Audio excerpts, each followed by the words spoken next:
Okay, back from recess. Our 2:30 meeting. Looks like there's a few things under budget review. Okay, Yeah, so Kathy Funk Baxter, Finance Director. And so this workshop is pretty much dedicated to discuss cost allocations, those internal service departments that have costs that we allocate across many of the departments. So I selected the top four that we have. And the first one is our motor pool. And basically, the motor pool has a methodology for the billing, and it's based upon inventory of our vehicles, and that's maintained by the motor pool.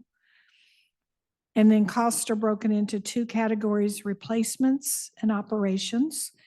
And of course, our largest allocation is to the sheriff's department. And then the total allocation is 1.5 million. And then we also have a placeholder for $105,000 to cover any unexpected vehicle loss, which is typical for an annual basis, one vehicle.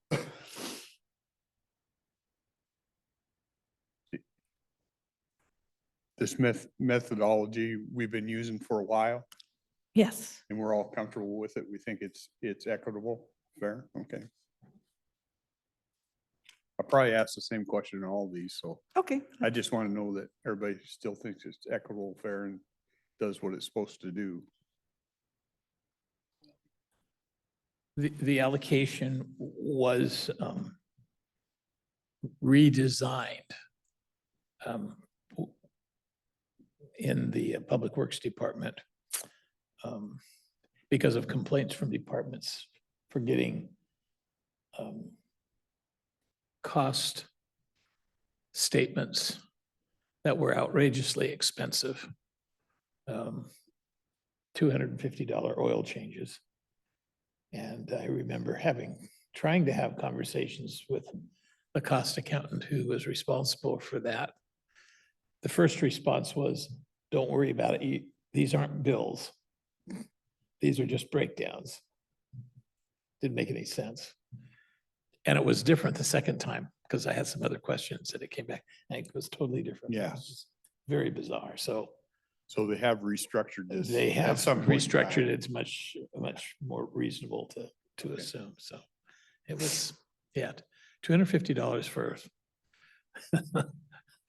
for an oil change. That was No, beyond the pale. if they're Mercedes, maybe. How much diesel you got to put in that thing? Okay, and the next Okay. one that we have is the cost allocation for industrial accident. And this is our workers' comp program. And the methodology on this basically is based upon departmental labor hours is the basis for the billing. And then the labor hours are actually factored based upon the L&I risk categories. For counties, we basically have three categories. The higher risk category is, of course, our sheriff's area. And then you have public works is in the second category. And then in the third category is all other. So, and it's quite a bit lower factor than the other two. So jail, juvie, and the sheriffs are all in that Yes. law in the- enforcement category. In the law enforcement category.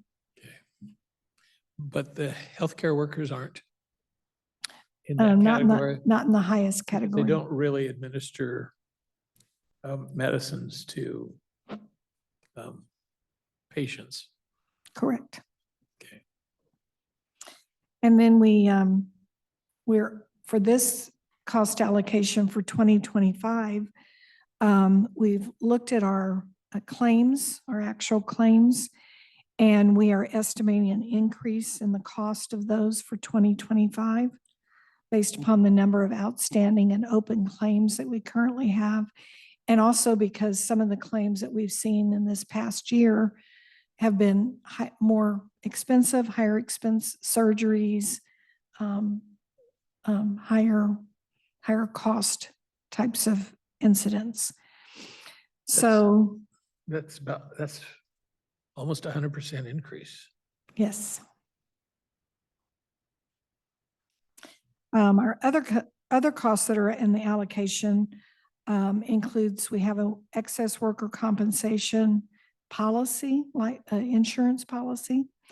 And we also have our L&I self-insured assessments. So we still have to pay into L&I an assessment. So those are also included into the cost, total cost.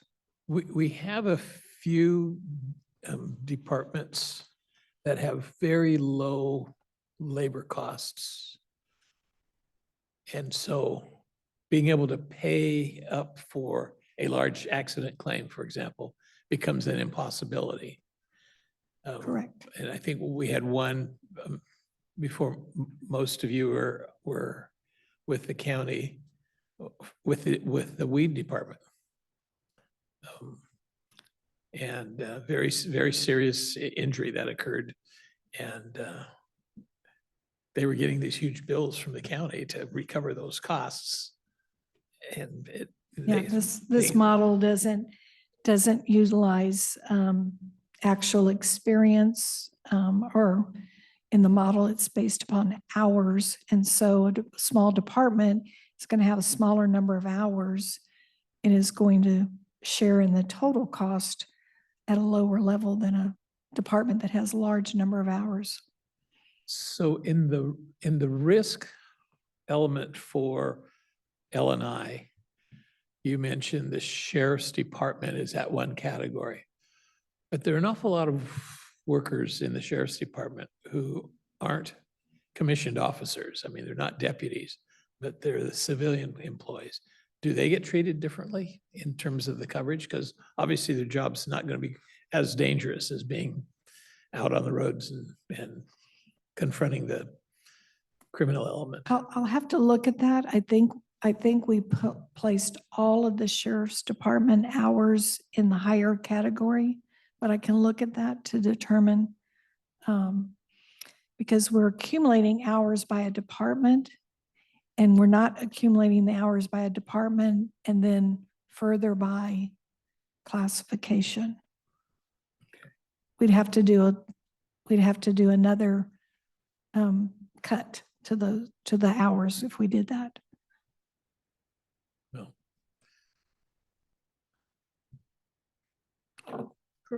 And Sean, then are you- in Public Works, I mean, would you Scott. include the engineers in the higher risk category? Or, I mean, their job isn't going to be nearly as risky as right. folks working the heavy equipment. I mean, I get the part about heavy equipment and so on, but it's kind of like the same thing. You've got civilians in the sheriff's department and you have the non-construction workers and the heavy equipment operators in Public Works. Yeah, Scott Kalian, risk analyst. How it's set up right now is it's actually the risk class is assigned to the position, each position. So anytime a new position is created, risk management gets involved and we assign a risk class. So if it's an administrative role, they'll get the lower risk class. If it's a sheriff deputy, then they'll get the sheriff law enforcement risk class. Anybody else would be assigned to the general staff. But I think our hours are just by department. Our hours are just by department, yeah. That's Part of the problem. that is part of the problem, I would Mhm. think. Mhm. I mean, I certainly appreciate the idea that you identified jobs that are more risky, but the departments aren't uniform. I mean, that risk factor. And if you're talking about a huge increase, which it looks like you are, that then that inequity becomes more significant.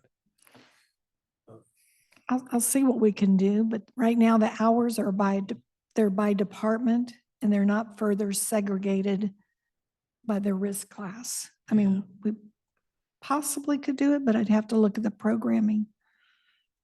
And again, I would say that there will be some pushback, especially since you're treating the risk level the same for everybody in the department. Particularly those two departments seem to be riskier, unfair, I mean.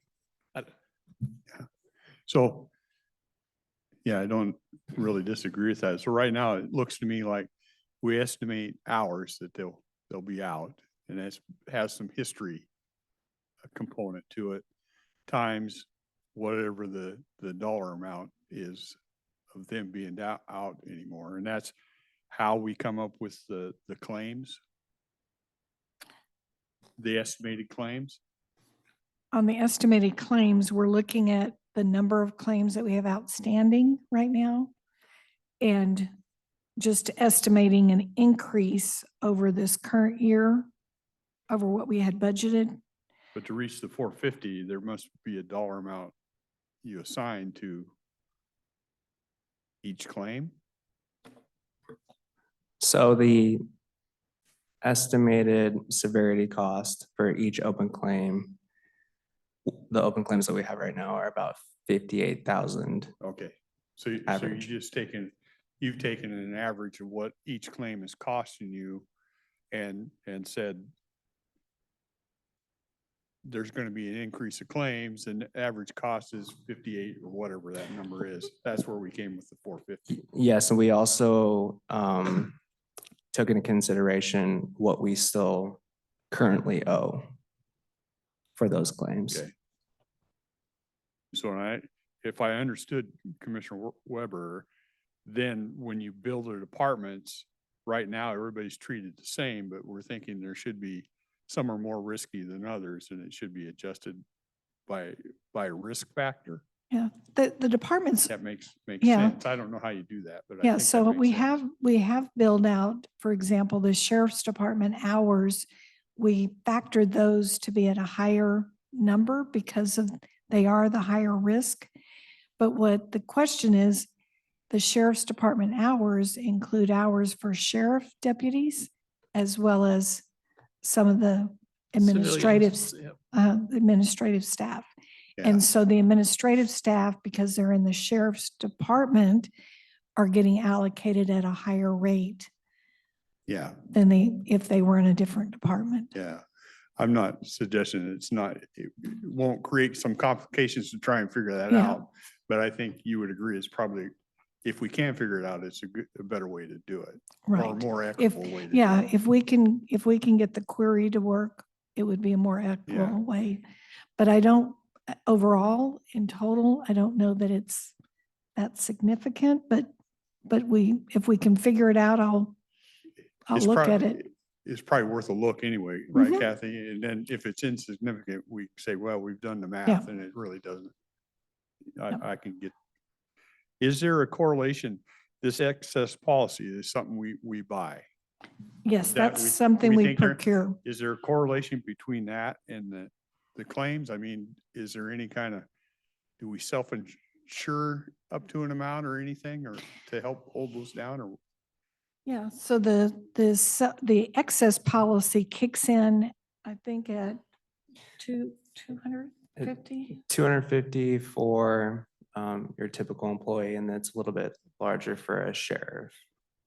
For law enforcement, I think I want to say it's like 500,000. I guess So- my question there would be, would it be less expensive to buy a policy that kicked in at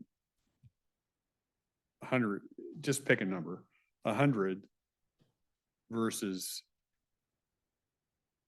charging the departments? Do you know what I'm trying to Mhm. say? Yeah, looking at the limits of the Yeah. policy and seeing if we want to Is there change any those economic limits. benefit to bringing that down to two departments? I don't know the answer to Yeah, that. I don't know what the answer is, and I don't know when we elected to go self-insured with LNI, if part of the agreement required certain Okay, excess policy limits. I don't know, but we can look into that. yeah.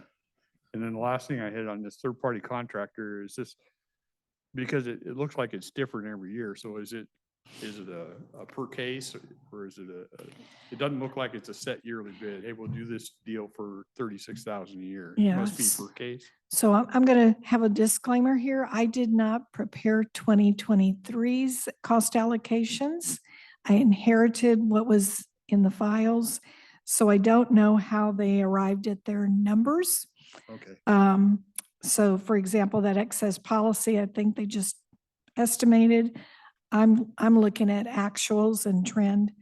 Third-party contractor is a fixed contract and it has an escalation built into it for every year. That's why you see 34,000 for 24 and now 36,000. so you can put confidence between 24, 25. Yes, but I you're can not gonna put- take credit for. Yeah, I something don't know somebody how else did. much confidence I could put in 2023. I get that. So I think there's some questions because it is quite a raise. And if it is, it Mhm. is. I mean, that's what it is. But I think we need to be able to, if we get called from a department saying, hey, I think this is unfair. I think we need to have the ability to say, well, we've looked at this and this, we have tried to find. Yep. That makes sense? Yes. Okay. And as far as the methodology that's been used, they've used this hour, the work hours by department and the risk category for quite a bit of time. And so this is consistent with how it's been done. My guess is it's gonna go up. It's insurance and it's almost, Yeah. it's just what we see. That's all on industrial and workers' comp.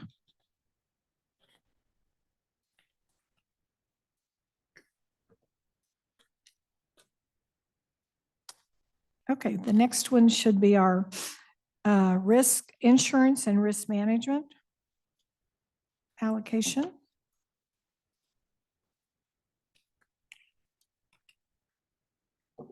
And on this one, this is where we're part of the Washington County Risk Pool Assessment. And so we have our risk pool assessments. They provided those estimates to us in late July. And unfortunately, those are going up as well. The rate change that they were proposing was at a 20% rate increase. The good news is that we actually, it also, part of the factor is how many labor hours we have, and our labor hours went down in proportion to the other counties. Our deductible factors stayed about the same, and our modification factor, which is based upon experience, actually went down just a little bit. So, but we do have that 20% increase in the rate that we're being charged. I thought, and I could be wrong because I hear, you talk about a lot of different areas, but is this one too that they delved into some reserves and they're trying to build back reserves? Yes, they're trying to build their reserves back. And they have been doing this over the last several years. Last year, we actually had a 30% increase in the rate. And so, but they use an actuary and they try to determine what do they need to be holding as a reserve, because we have some excess policies there that they've procured for, I believe, over 20 million or 25 million, but then they still have self-insurance needs that they're trying to make sure they have the reserves for the long term. It can take, on some of these cases, they're saying, and it looks like up to anywhere from 2 to 5 years to close a case on some of the tort and litigation items. Right. I believe we've also, because the cost of these keep going up, I think a lot of the counties are part of this. And didn't we talk one time, there are a couple counties decided to go their own and it hasn't gone well for them? Is that correct? I think so, yeah. Yeah, some of the larger actually the larger counties are on their own, but I think there's 20, is there 20 something still in this? Over 20 counties that are still in this Washington risk pool. I think my point is that it makes sense to stay with them because some have tried the other and it's really not gone well.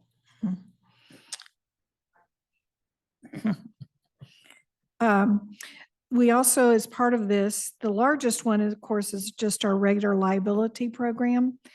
But then the next largest pool assessment is for property.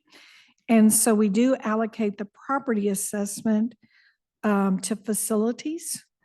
But we also are tracking to an expenditure code, a BARS code, to the major facility based upon the square feet of that facility. So we have some history of what we're charging out by facility. In those cases, for example, I know that included in the jail rate, daily rate, we need that kind of information to compute our daily jail rate for billing purposes. So we have that detail level included in this allocation. So doing it that way, when public defense moves over here, does their rate get reallocated? Does it change that? They're currently, I don't. They're know they're that- leasing that- right now. yeah, they're not part of this because they have a lease space, So but they'll be part then of they will become part of this. Mhm. So there yeah. will be an allocation going to them and so I would Oh, assume no. that would We could do that. affect, We can do it based upon square feet for the annex, because I have the annex separated out in my allocations. well, if they come in and they're not part of the allocation, other departments are gonna say, well, I'm paying for the OPD. You know what I mean? Mhm. Yeah. So we'll have to look at that when they move. Yeah.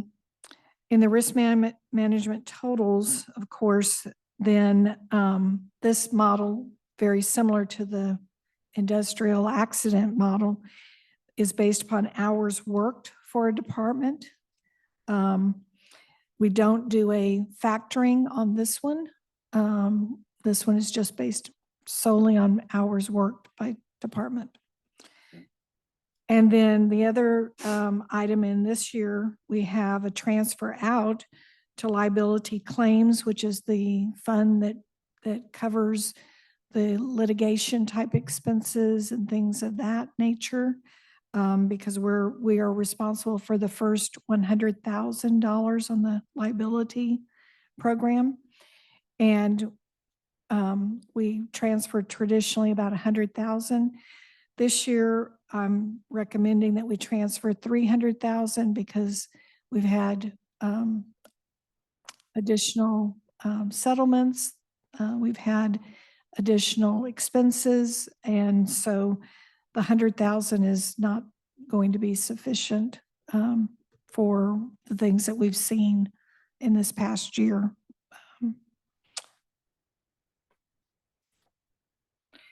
And then an overview of how this works out to the allocation. The predominant amount is charged to the general fund, and that goes to the non-departmental account, about 34%. This is the current year. Facilities received about 21% of the total, and jail and other funds that have some daily billing rates, they received about 13% of the billing. Special revenue funds, which includes, for example, road fund, received 19% of the billings. Other enterprise funds, 9%. other service centers, 4%, and the total for 2024 was 2.9 million. For 2025, the numbers didn't change that much because, again, it's based upon total hours. And so general fund, 34%, facilities, 18%, jail and other general funds, 16%, special revenue, 18%, enterprise, 10%, service centers, 4%, and for a total billing that we're estimating is $3.4 million. And then I have a little chart to break down how the categories on the expenses are and what they look like on a trend basis. So for 2023, our insurance assessments, all insurance and assessments were about 1.4 million. And it's gone from 1.4 to 1.8 and now to $2 million for 2025. And then property actually has went up because of the rate factor that they increased. But then for us, it went down just a little bit because on property, we actually saw insured value. Our insured value as a percentage of the total went down 5%. And then our base rate went down just a little bit too. So that's good news.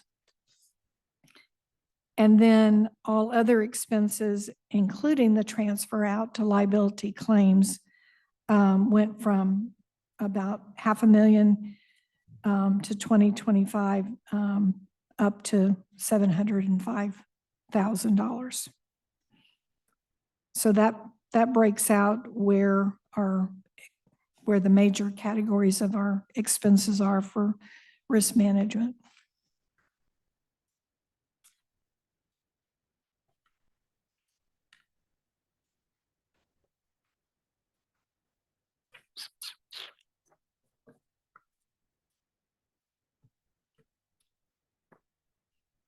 Any questions on that one?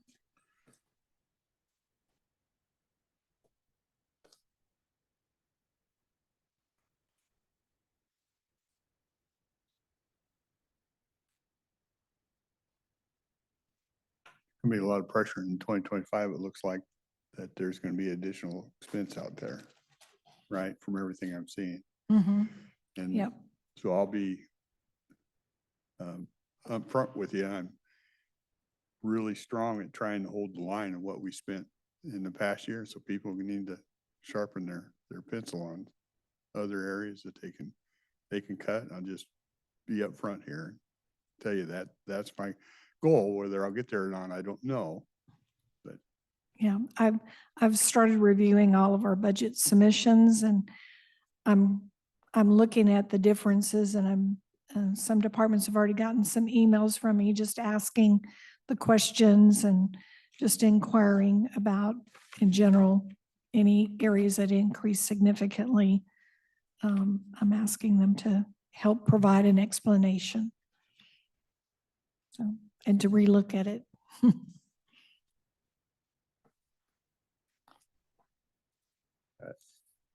I'd much prefer that it's their ideas that they come with instead of having to institute our ideas. Yeah, and at this point, I'm just asking Right. for them to review and look for their explanations. So, Kathy, on the second to last page, our overview of 2025 billings, you have the different boxes. Tell me again what the special revenue funds, the enterprise funds, and the service center funds okay. are. So on special revenue funds, the largest one there is road fund. Mhm. So you've got road fund, you've got our health and human services funds. The grants. Grants and things like, and then you also have our criminal justice, our mental behavioral health tax is a special fund. So some of those. Those are the restricted sales tax, law and justice, and of course, Mhm. behavioral health is gone, so. We have a pot of money in there. Yeah, but we still have expenses in the fund still. And the enterprise funds? Enterprise funds predominantly is your landfill, um, Oh, your water, sewer. Okay. Those are some of the predominant ones More of our there. type, Is business the, type entities. Business type, is the building and planning. building and planning is?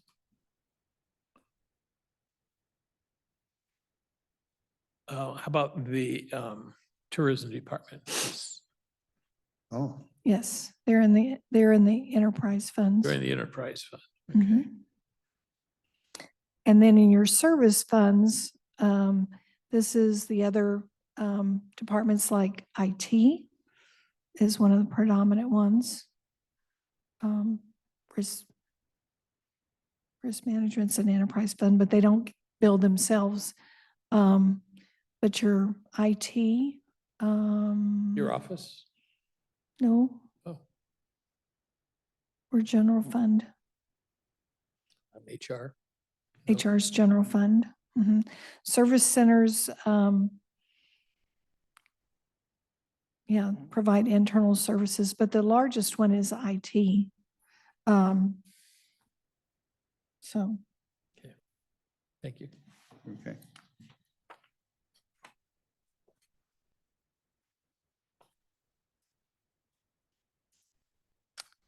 okay, so then the last one we have for today is the Information Technology Fund has a cost allocation. I think Travis was going to join me because this is our largest allocation for our cost allocations. I saved the best for last, I guess.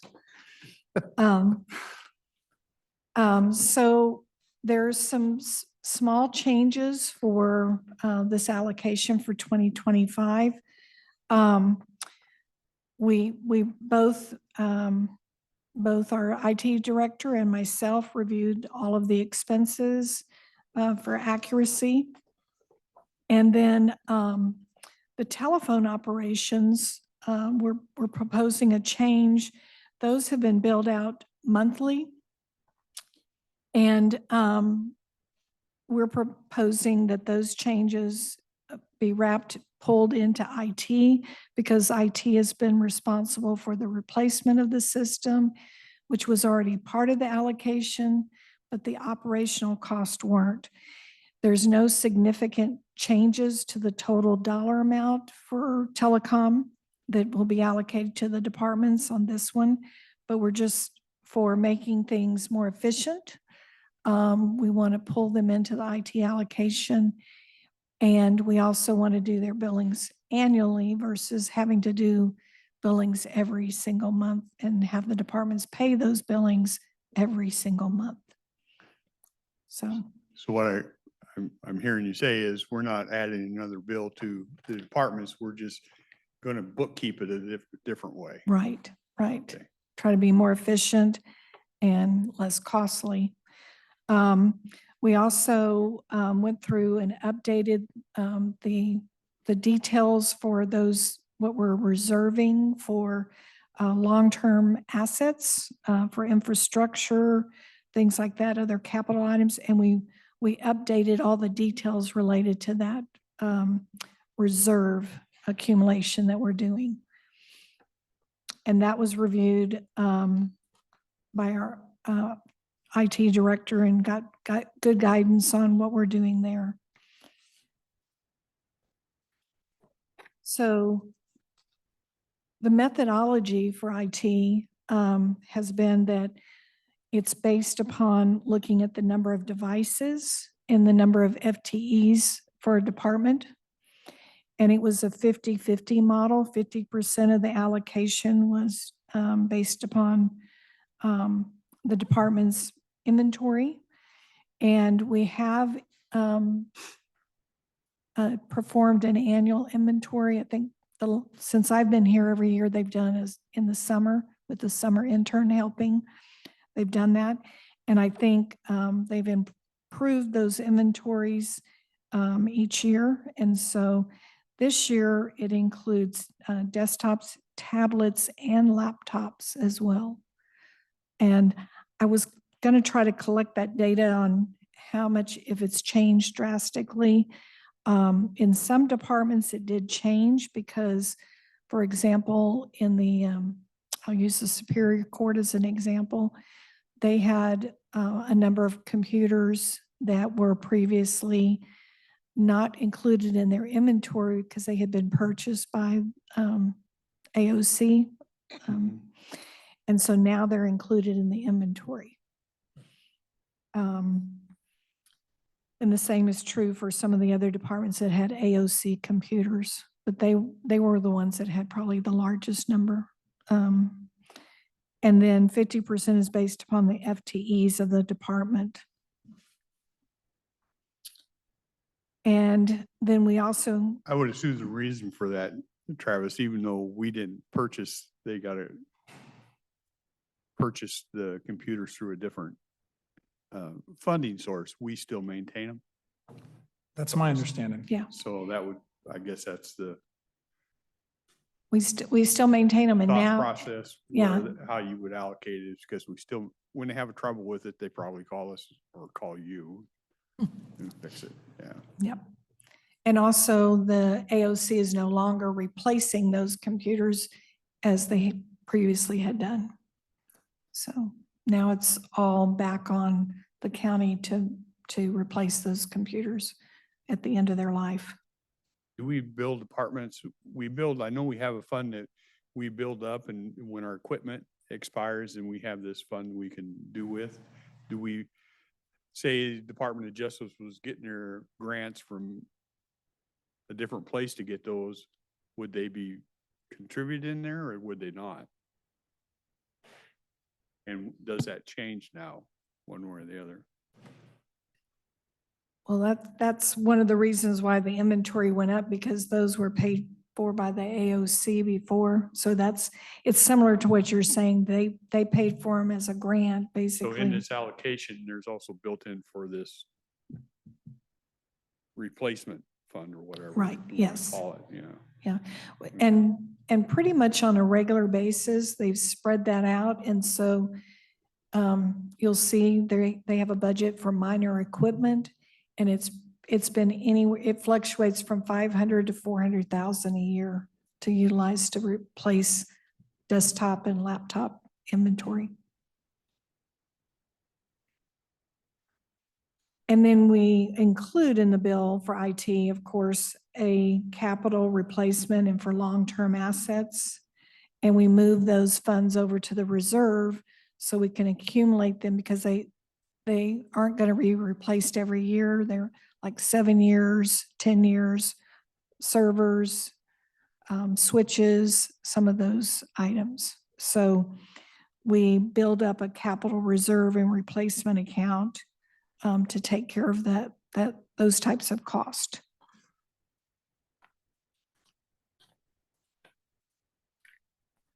Then for the IT portion, we did split the IT portion up in our allocation, and we're allocating IT expenses to the departments based upon the number of extensions that they have.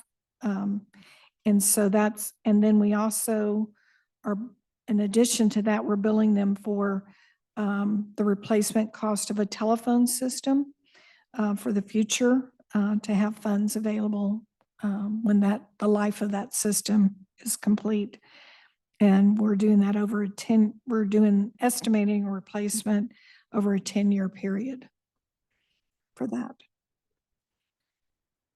And then there are a few other direct line charges that we'll be billing the departments. They're separated from the allocation, but they're included in the annual billing. And then, like I said, bills will no longer be performed monthly, but on an annual basis. And then we also have a long distance. And on the long distance, we've looked at this, And we've come to the conclusion that it runs about $4,000 a year. Averages about $300 a month. And it's been billed to the department, and we've had to have software and people collect that information. And so those costs exceed the actual billing. And so we're recommending that instead of billing departments based upon their utilization of long distance, to just include the long distance in total into our billing, our allocation methodology, and just make it a little bit more simpler. And so therefore saving some manpower and be more efficient.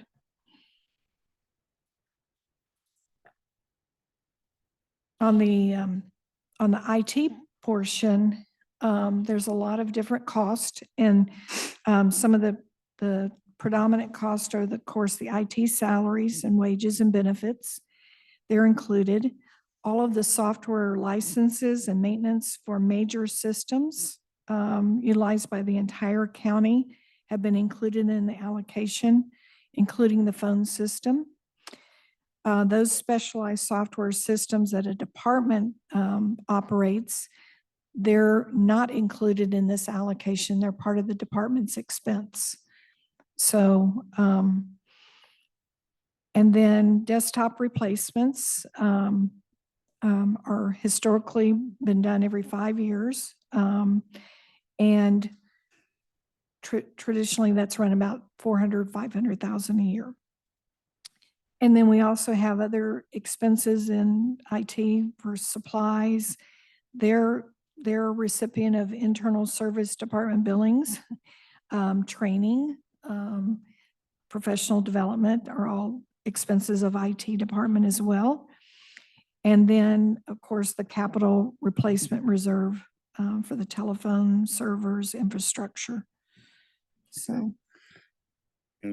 Throw on my Commissioner Mortensen hat for a minute here. On the desktop replacements, 400,000 to 500,000 we set aside per year to do these things. Mhm. And as he would say, are you sure we need them every 5 years? If you did that out to 7, does it make a difference? Is it drop it to 3 to 4, or do you even know? Yeah. It will drop the number, yes, but I don't know how significant it will drop it. I'm not a tech guy. I'm just throwing on his hat. Is that even reasonable? It's certainly possible. It's technically possible, but I believe what you exchange in cost savings and direct expense for hardware, you'll make up for in labor. And it may not be directly known because it takes people longer to reboot their computer. It takes longer to open applications, longer to get response time, et cetera. So those additional costs are hard to quantify. So I would recommend, until I have more information, we follow what's the industry standard, which is 5 years or less. The industry standard is based on the industry's estimate, right? So there's a self-interest in making sure it's shorter rather than reasonable. And I have no idea how you measure how often you need to replace. I know at home we use computers a lot longer than 5 years before we change them. Although we usually wait too long and then they stop working, but it seems a little rich to change them every 5 years. But the other, are we ready for other questions, or do you have another? I have another slide to actually go over the numbers so that you can see how they've changed. The next slide has the components, cost components that are allocated. So you have salaries and wages, which is one of our larger items. And then we have our computer software and professional service contracts. And that's estimated for 2025 to run us a little over $2 million. And we did have some increases that occurred from 2024 to 2025, particularly in the, and I'm not familiar with some of these softwares, but I can say what it was. I think it's the support for the VMware went up approximately $84,000. And then our cost for Varonis went up, and that's because we moved to SaaS in 2024, and that cost us about $75,000 increase. And then we had some Microsoft increases, basically truing up the numbers on our licenses, and that was about 25,000, or yeah, it was 50,000, a little over 50,000 for two different things. So a number of increases in our software, but overall, the rest of them, we were estimating about a 7% increase if we didn't have a specific contractor number yet. So Just a minor correction, Varonis did not move to SaaS, so we Oh. might be able to pull that one back down. I think it was considered, but we didn't make that move.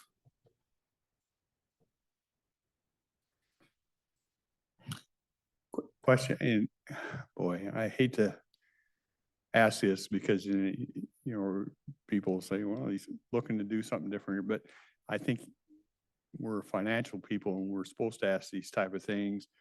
When does it, the software increases keep going and going. At one point in time, does it make more sense to have a third party service that you use? Where I worked, we kept all that stuff in-house, and it finally got to the point where we turned it over to our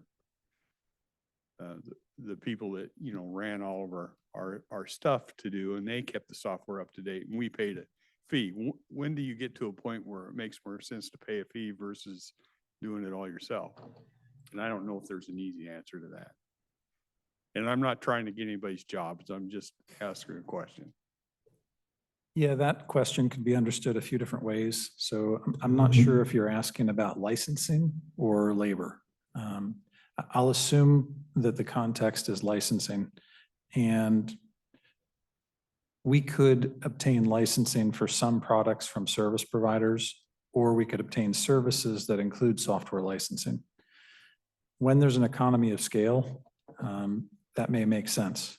Or when there's variable utilization, sometimes that makes sense to be in a pool of resources. Based on what I know today, I don't see any obvious opportunities for that.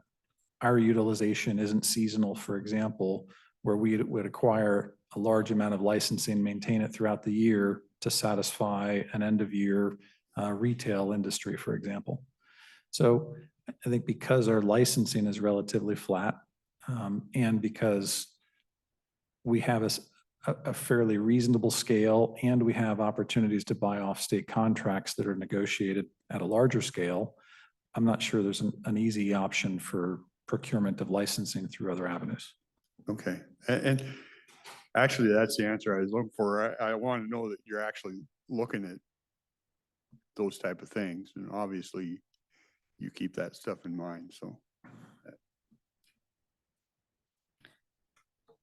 we also, we have some, Jeff and I have some recommendations. Right now, we're moving to the reserve account for the long-term capital replacements, $378,000.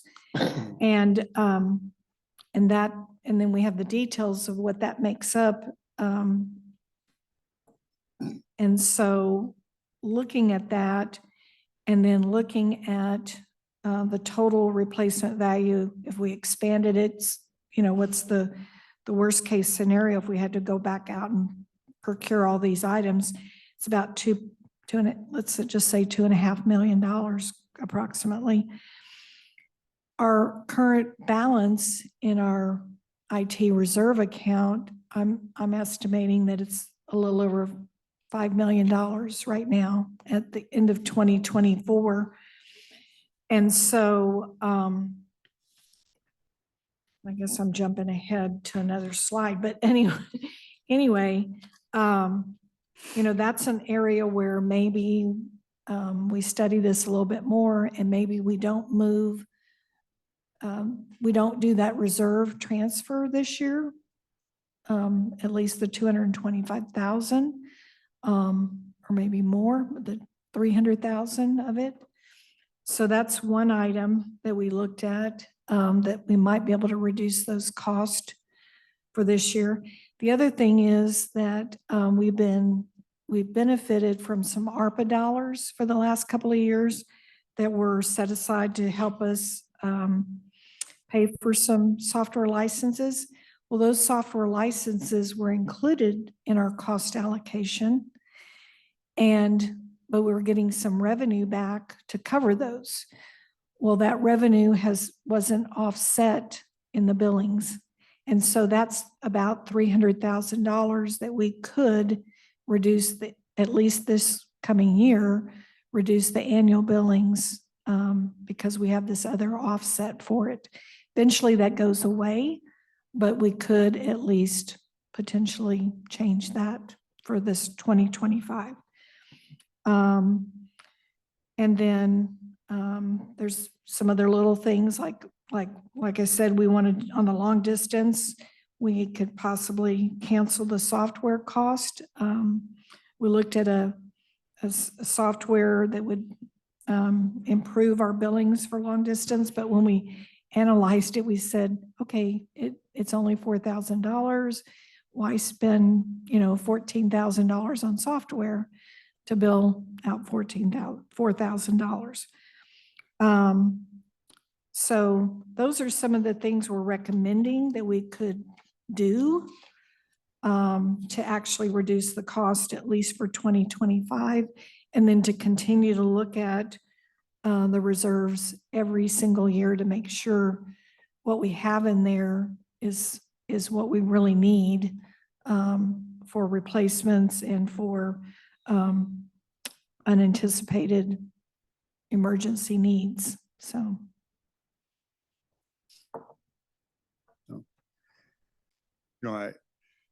Budget stuff, I tend to ask, usually I sit here and I listen more and I ask, but I tend to ask more questions. And what I'm looking for is to get thought processes of how you're looking at things. And what I'm hearing is you're on the right track. You're trying to, budget is all about looking where everything's coming from and where we can save and where you have to add, where, just doing the right things. Sometimes you get into I don't ever want to get in a mode where we're just going to add and till you get to the point where you're in trouble and you've eaten up reserves. And it's obvious to me that you're looking at other areas. Yeah. So I do appreciate that. And Travis had asked me to look at this current year with him and see, okay, we budgeted that we billed out a little over $4 million. And then are we going to spend all of that? Are we going to have some savings even this year? And it looks like, I did a quick estimate. We have about 980,000 left in budget capacity, but I think we're going to spend about 750,000 of that. And then if there's some other, things crop up, it's not much cushion. So for the current year, I think we're pretty close to what we budgeted is what we're going to spend. I mean, we have some savings and some vacancies, but I think it's pretty close. Yeah. And the other thing I would ask, and I think Commissioner Weber kind of asked it in that first one, anytime there's a significant change, I want to be able to explain that to departments and stuff. And I just think that's an important thing to do. A lot of people can accept it if they can see why it is, but if we can't explain why it is, and it gets difficult. Are there any other questions? I think, Oh, of course. yes, of course. I'm a little bit confused about what the ending fund balance is for the department? Because I've seen two different figures. So. One is $900,000. Right, that's um, that's the daily operating account. That's Right. where the salaries, the software maintenance. And you said you needed 2.5 months.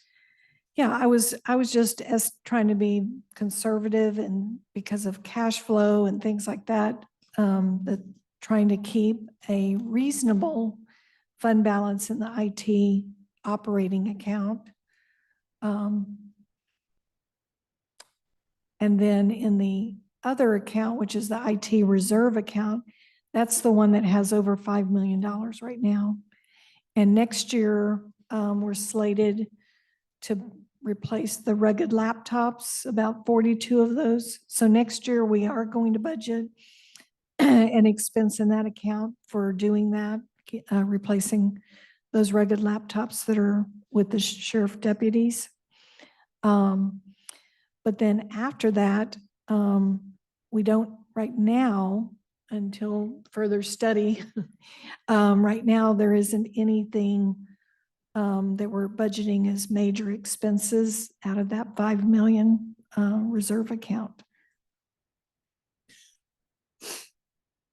Well, in an earlier conversation, I was pretty much convinced that we are significantly at risk in terms of cybersecurity. I didn't see that jumping out as new program or new purchases to make sure we are safeguarded. So I guess the question I have for Travis is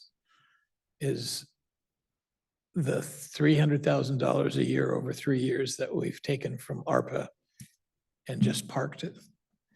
Is that something that you could support using to resolve those cybersecurity needs that you've been pretty eloquent about saying we need to enter the 21st century with our IT system? Yes, there are definite deficits or gaps to remediate in cybersecurity and risk. It's my impression, and I don't know the details of the ARPA funds, but just the limited information I have and recall, I believe that we've procured and implemented several products for that ARPA funding. So it's not like that money was parked per se.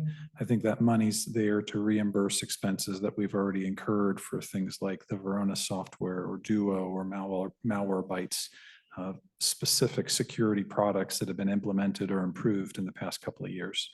Okay, I'm just looking at the language that says that it hasn't been used to reduce billings. As a result, the Mhm. fund balance Right. grew $1 million. I'm thinking, well, we need to spend that for something that is of significant improvement. The whole purpose of this portion of ARPA funds was to kind of fill in the gap of funds that didn't come in during the depths of the COVID epidemic. Of course, our revenue didn't really go down that much. So, but here, to me, I look at that as what we need to do the kind of upgrades to make sure we're not at risk. And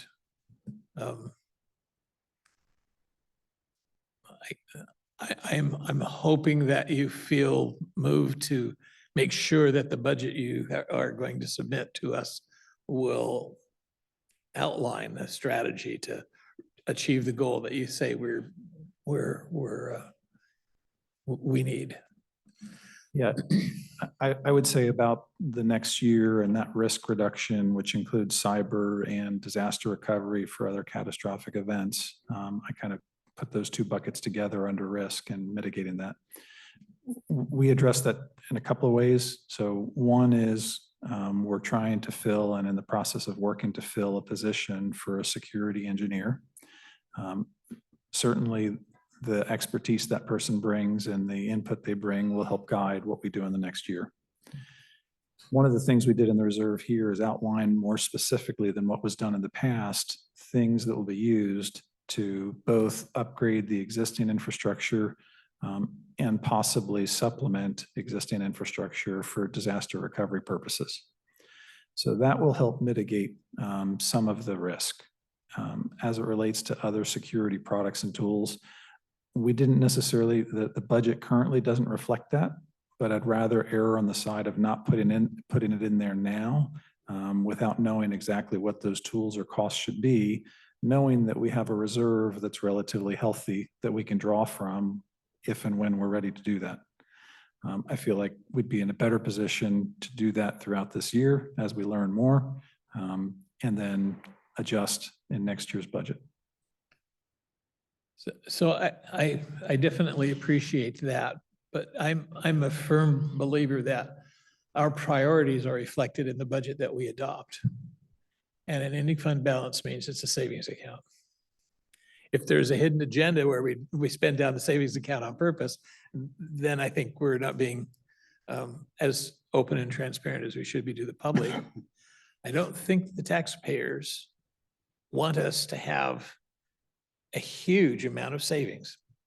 We need an adequate amount. I mean, absolutely. I mean, we've got this understanding that the road fund needs a pretty substantial amount of reserve funds, and they've been implementing that, and they've demonstrated this year that it has come in very handy because we've got those emergencies that are hard to predict. We've had the description of the need for IT upgrades for security reasons. I would just as soon see dollars set aside each year. You can roll that money over, that budget allocation over to the next year. We've done that before. In fact, I believe when we financed a totally new tax finance system, tax collection finance system, we showed it in multi-year, so that we were very clear that this is a program priority.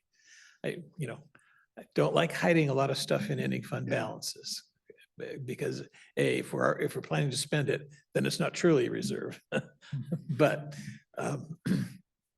anyway, as far as I'm concerned, let's put in a cybersecurity improvement program. So we can dedicate some money for it. If we don't use it, fine, but it demonstrates what our priorities are. Anyway, my one suggestion, I really appreciate the breakdown and descriptions that you've used to help us better understand all these different programs. It is pretty complicated. Rick's partners don't know what's going to hit them. And it does take us, I mean, you're learning every time. I'm still learning every time. So it's an ongoing process on this whole budgeting process program. But if we've got priorities, I think the budget needs to reflect it. Yeah, other than, Yeah. I mean, 8.2 is 1 month, 16.4 is 2 months, and 2.5 is going to be closer to 20%, roughly. Don't want to do math in public, but it's somewhere around that.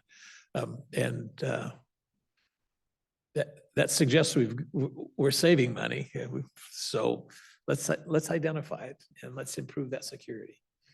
We used to, and I don't know if government accounting is different, but to Commissioner Weber's point, say we didn't know if we were when exactly we were going to spend this, but we knew we wanted to do this, so there would be a placeholder set for this specific item. If we were able to get to it, then this money would go to that specific item. Maybe that's kind of what you're talking about, where you don't know exactly what it's going to be, but you want to work in cybersecurity. So we're going to put a placeholder of, we think it's going to cost us $500,000, whatever, in there. So people, when they look at it, they go, yeah, the county's realizes they got to do this, and they've set this aside, and it's not sitting in what you call a savings account. I don't know if that makes any life easier for you or not, but. I think it's good direction. I mean, I'm happy to operate with that direction, and yeah, I think we'll take another look at it. Thank you. So Kathy, are we done with the IT portion? You're through, right? You walked us through the rest. I'm finished. I don't have any more slideshows. Okay. Okay. So I had a topic that fits in this whole subject of cost allocations. It seems to me that the general fund is assuming a much larger share of the operating costs of the county than it should. There are funds that come in that are restricted funds, can only be used for certain things. And so they're not part of the general fund. They're The vast majority of these allocation programs are general fund. And we dip into those restricted funds, as is legitimate. I mean, I don't have a question about how we've done that. But it seems to me the costs of this office, including now the public records research that our staff is doing, your office providing department assistance across the county, HR absolutely dealing with all the employees. They're all 100% general fund. And it seems to me that's a little out of kilter. I think we should be freeing up some more of that general fund to do projects. And those three programs should be allocated like we've done based on whether it's per FTE or square footage or percentage of the budget. I'm not exactly sure how to do that. But I would feel much more comfortable that we're allocating the resources appropriately if we reduce our heavily reliance on the general fund. General fund is going to be big anyway, but the restricted funds, the employees who are spending the restricted funds don't hesitate to use our time, public records report time, your time, and HR's time. And that's right, and it should, but then the allocation should reflect that as well. They're not part of a formal cost allocation, but both, I discovered this late last year after we had already done a lot of budget work, that we do allocate part of my office, the budgeting staff, and we do allocate part of HR, not across all funds, but we allocate some of our expenses for HR and Office of Finance to the road fund and to building and planning. I'm not entirely sure why just those two funds were selected. And there's a cost method allocation that's utilized. It's a little different for HR. It's based upon number of collective bargaining agreements, number of employees administered for health insurance programs. And then for my department, I think it's based upon the actual fund balance of those two funds in relation to all funds. But it's a very small segment of an allocation that's done. It's not a lot of money. It's approximately, I think it's less than or around $100,000 a year that's allocated to those two different funds. So it's actually less. It's 100,000 that's allocated, but only a very small, like 13% of my office is allocated to those funds. I don't know why, but it's been done for several years, and it's also been reviewed by the auditors because it's an administrative cost, and to allocate on a consistent basis and based upon a consistent methodology. So it passed an audit several years ago by the state auditor's office.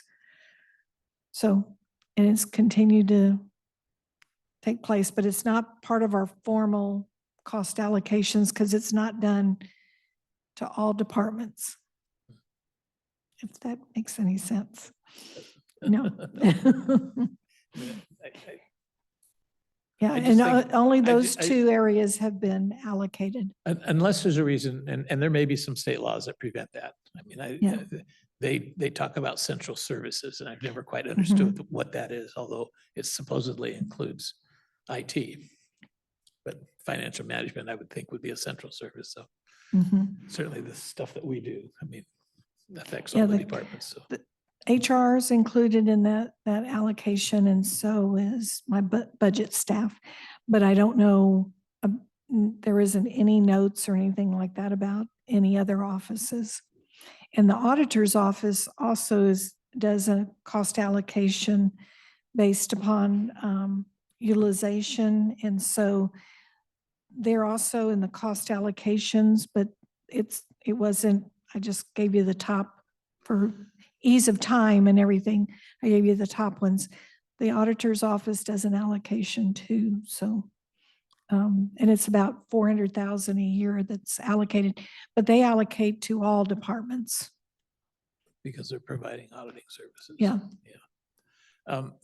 In terms of paying for the central administration, as I call it, it seems to me the agency that may be left out of the formula is Health and Human Services. And, you know, I think we spend a fair bit of time dealing with health and human service programs, and they're not paying for our time. If it is something that is reimbursable under their rules from the grants that they receive, we should be getting it. I think it's only fair, but I know you have plenty of free time to look into these things, so Yeah, so I'm I mean, doing, I a don't, li- I don't, I'm I- doing and a I'm little just speaking for research myself. already. I don't know if that makes any sense Uh, to you, and I think there's certainly some of that area that certainly make sense. You're providing service to the whole county. When you talk health and human services, what comes to mind is the health board. Where's that all get allocated? Because that was a legislative change, and I don't know if we've ever made an adjustment to that. I don't know if that comes out of HHS budget, since that's where it's supposed to be.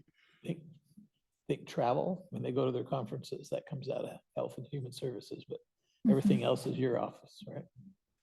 While we're talking about them, we're getting requests for their own laptops. So if that were to happen, would that be an HHS thing? Well, I think so. Yeah, they I was gonna bring that. currently don't have their own Account. fund or Yeah, I know. expenditure fund. It's We haven't budgeted anything for Right. anything like that. We And we I do was- that for the Board of Equalization and the Appeals, the boundary Boundary Review review. Board. Yeah, those two have their own fund, their own department. They're part of the general fund. And so they have their own expenditures. This was a discussion I was gonna have, but Commissioner Morton's not here, but on Monday, I think we need to, because we're getting some requests, and if we want to give them their own laptops, where's that gonna come from? Well, I don't think we do that for any of the other two boards that we Yeah, have. So I don't think we do. And if you did, I would have to allocate some of IT to them. Well, I know, it would change a lot of things, so that's why Yeah, I've been getting the requests, and I know the staff's been getting requests, but it really needs to go to the commissioners, and that's what I was gonna bring up on Monday.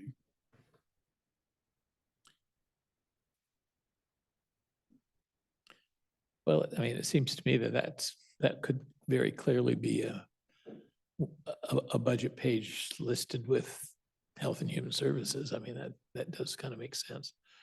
Sort of like Board of Equalization. Well, that's in our department now, but it used to be with Building and Planning. And Boundary Board of Adjustment has kind of been a poor stepchild, been kind of shifted around all by itself. I mean, it's really planning, a planning function, so. But I don't think they get computers. no. The only departments with computers are departments that have county employees. Yeah. Yeah. And I'm not suggesting it, I'm just saying it's been asked, so. But it's not a Rick decision, it's a commissioner decision.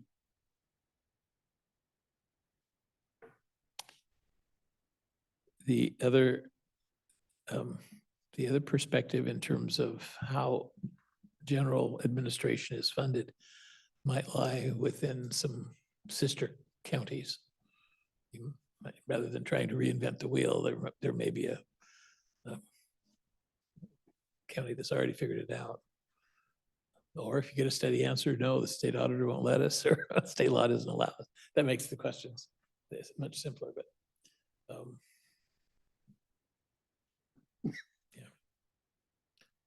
Well, I'm involved in a little bit of research on that right now, so.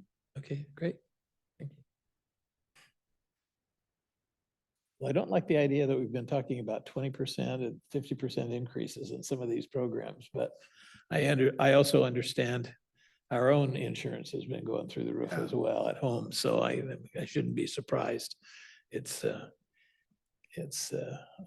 been an awful lot of property damage, a lot of storms hitting. Yeah, So I across the country. And agree with you. I'm not surprised. And on a better note, our tort claims against us aren't nearly as bad as when we had, I think at one point we had 4 deaths that were trying to be adjudicated, 4 or 5 deaths. The numbers aren't that high at all now in that category. Thank goodness.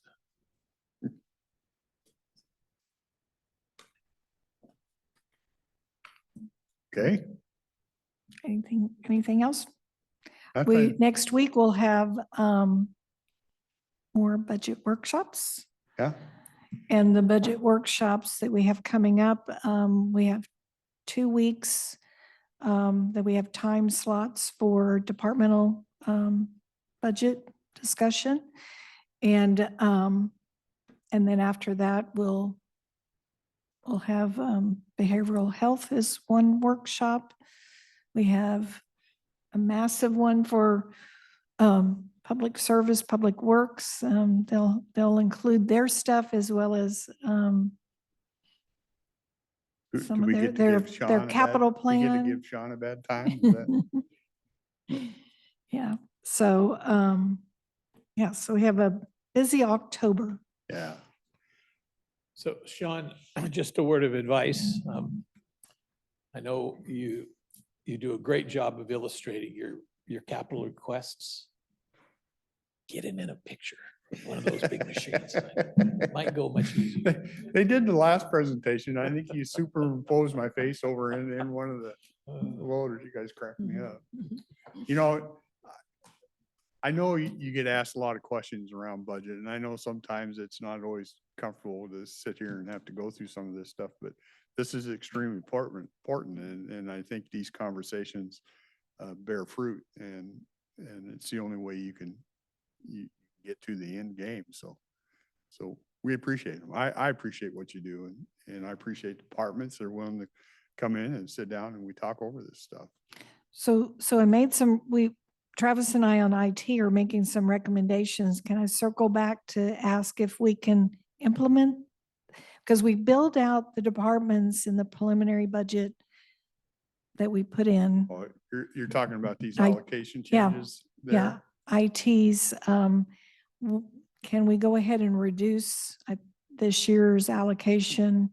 There's the 2 major items, not doing an additional reserve transfer this year. It's about 300,000. And then also reducing the bill for the ARPA offset that we're expecting in 2025. So it would reduce the overall bill about 600,000. Here's what I would ask from you. I don't have a problem with that. I don't I'm fine. think Commissioner Weber has a problem. I would ask that you run it by Commissioner Mortensen and make sure he's up to speed with that. But I think he'll probably tell you the same thing we're telling you. Don't have a problem with it.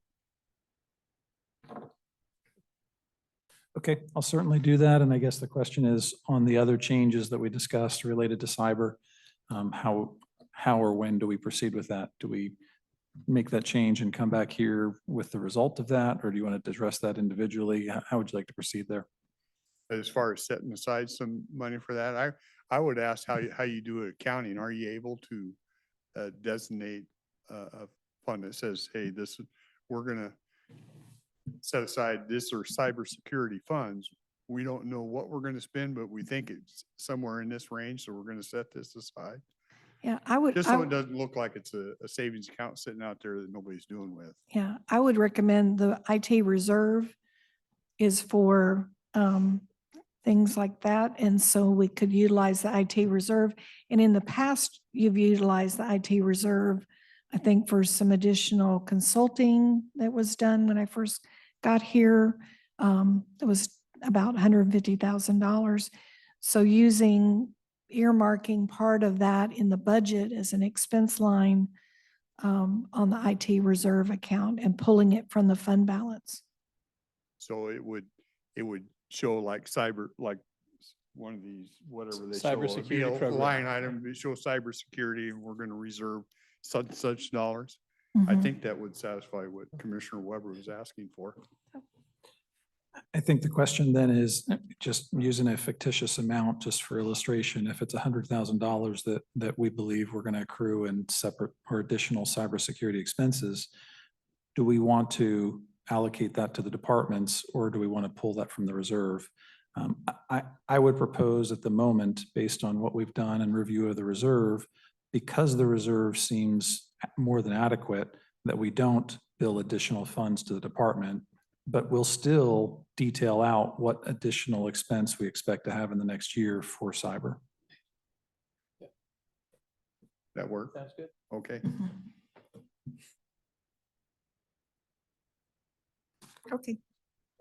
So we're good? Great. Yep. Okay, Thank Thank you you. again. thank you. Thank you. You see anything? I don't see anything online. You don't see anything. Anything else? Okay, good meeting. We will adjourn. Thank you.